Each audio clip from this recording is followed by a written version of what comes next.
Burrishoole in County Mayo is a peaceful place today, but in the middle of the 17th century it was the site of smuggling and of the savage martyrdom of two brave women.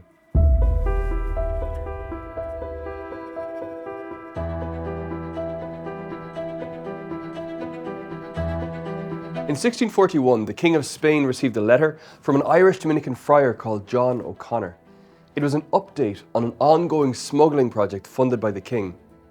What was being smuggled was books of theology for the training of Dominican friars in Ireland.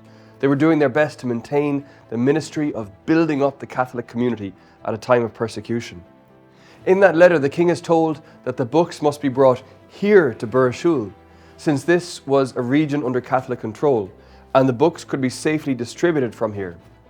What's strange though, is that the local magnate Miles Bourke, Viscount Mayo, was officially a Protestant and a member of the Privy Council at that time. What made him turn a blind eye to Burrishoole? Well, it helps to know who was living here. Not just the friars in the priory here, but also a small community of female Dominican tertiaries, and one of them was Honoria Bourke. She was the stepdaughter of Cromwellian, and more importantly, she was Miles Bourke's aunt. It's likely, I think, that she was a key player in the organisation of this smuggling scheme. 60 years earlier, as a very young tertiary, during the campaigning of Sir Nicholas Malby in this area, she had had to hide in the friary here without food for a week. And just 12 years after we learn of the book smuggling here, she and her Dominican sister, Honoria Magaen, had to face another terrible trial.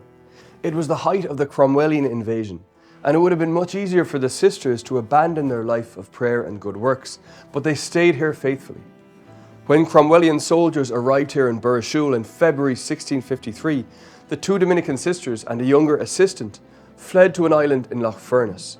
The soldiers pursued them there and found Honoria Bourke. They beat this woman, then aged in her 90s, breaking some of her ribs. They stripped her of her habit and threw her into a boat.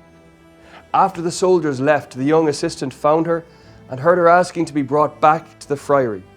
Here she died before the altar of the Blessed Virgin Mary. Honoria Magaen was found later on the island, hiding in the hollow of an oak tree, frozen to death. Their remains were buried here. Just 3 years after their death, an Irish Dominican told their incredible story at a gathering of Dominican friars from around the world in Rome. Friars from India, from Peru, from Mexico, and from Russia heard the story of the brave martyrs of Burrishoole, a bright light in a dark time.